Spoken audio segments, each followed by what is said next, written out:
ইতিহাসের সকল জালিম শাসকদের যেই পরিণাম ঘটেছে, বাংলাদেশের এই জনপদের শতবর্ষের সবচেয়ে বড় ভয়ঙ্কর দানবীয় ফ্যাসিবাদী জালিম শাহী শেখ হাসিনাও টিকতে পারে নাই।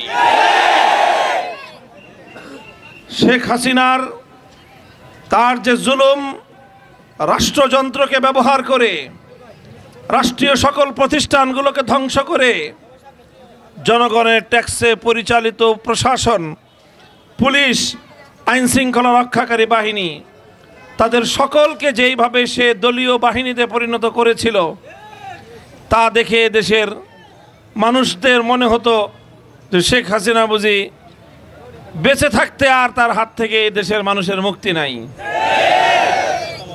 শেখ হাসিনাও মনে করেছিল তাই।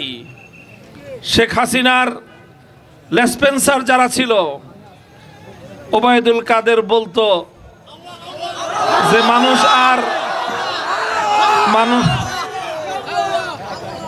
আর বাঁচে কয়দিন, যেই কয়দিন বাঁচবে শেখ হাসিনাই ক্ষমতা চালায় যাবে।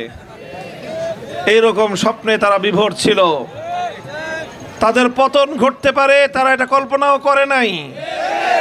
আর এই কারণেই এদেশের মানুষের উপর ভয়াবহ জুলুম এবং নির্যাতনের স্টিম রোলার তারা পরিচালনা করেছিল।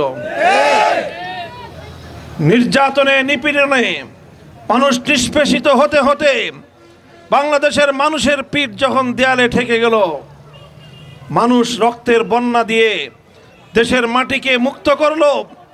এদেশটাকে বুকের তাজা রক্ত দিয়ে, নিপীড়িত মজলুম মানুষের বুকের রক্ত দিয়ে ধুয়ে মুছে পরিষ্কার করা হলো। জালিম শাহী স্বৈরাচারী ফ্যাসিবাদী শেখ হাসিনা এমনভাবে বাংলাদেশের মাটি থেকে উৎখাত হয়েছে যে ইনশাআল্লাহ আগামী দিনে শেখ হাসিনা এবং তার প্রেতাত্মারা বাংলাদেশের রাজনীতিতে আর পুনর্বাসিত হতে পারবে না। এখান থেকে আমাদের স্পষ্ট ঘোষণা, পরিষ্কার পয়গাম, বাংলাদেশের মানুষ অনেক সংগ্রাম করেছে, বহু ত্যাগ এবং কোরবানির নজরানা পেশ করেছে।